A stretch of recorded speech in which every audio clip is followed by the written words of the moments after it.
पश्चिम विदर्भामध्ये शेतकरी आत्महत्यांचं सत्र अजूनही सुरूच आहे। शेतमालाला हमीभाव नाही, कर्जबाजारीपणा, विविध कारणांमध्ये होत असलेली पिळवणूक, त्यामुळे जानेवारी महिन्यामध्ये पश्चिम विदर्भातील 5ही जिल्ह्यांमध्ये 80 शेतकऱ्यांनी आत्महत्या केलेल्या आहेत। यामध्ये यवतमाळ जिल्ह्यामध्ये 34, अमरावतीमध्ये 19, बुलढाण्यामध्ये 10, अकोल्यामध्ये 10, वाशिम जिल्ह्यामध्ये 7 शेतकऱ्यांनी आत्महत्या केल्याची आकडेवारी अमरावती विभागीय आयुक्तांनी दिलेली आहे। या संदर्भात अधिक माहिती देत आहेत आमचे प्रतिनिधी छगन जाधव। छगन, विदर्भातील परिस्थिती ही गंभीर होत चाललेली आहे, शेतकऱ्यांच्या आत्महत्या दिवसेंदिवस वाढत चालल्या आहेत।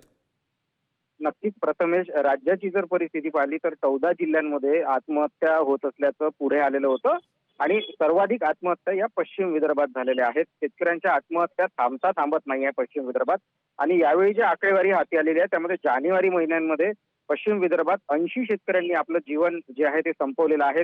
आपण बघतोय की सोयाबीन असेल, तूर असेल याला हमी भावापेक्षा कमी भाव मिळतो आहे आणि दुसरीकडे जर बघितलं तर खतांचे दर असतील, बियाण्यांचे दर असतील हे वाढलेले आहेत आणि त्यात उत्पन्न कमी आणि खर्च जास्त अशी परिस्थिती शेतकऱ्यांवरती ओढावलेली आपल्याला पाहायला मिळते आणि त्यामुळे पश्चिम विदर्भातली शेतकऱ्यांना आपला संसाराचा गाळा कसा चालवायचा या विवंचनेत शेतकरी असतो आणि त्यातूनच या आत्महत्या झालेल्या आहेत।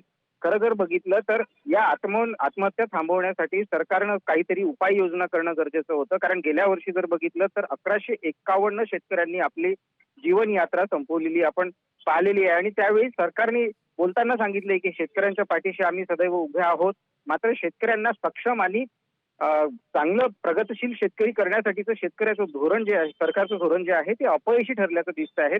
पश्चिम विदर्भात सातत्याने शेतकरी आत्महत्या वाढत आहेत। गेल्या मागील काळात जर बघितलं तर राष्ट्रीय नेते काँग्रेसचे राहुल गांधी यांनी यवतमाळचा दौरा करून शेतकरी आत्महत्या कुटुंबियांच्या घरी भेट दिलेली होती।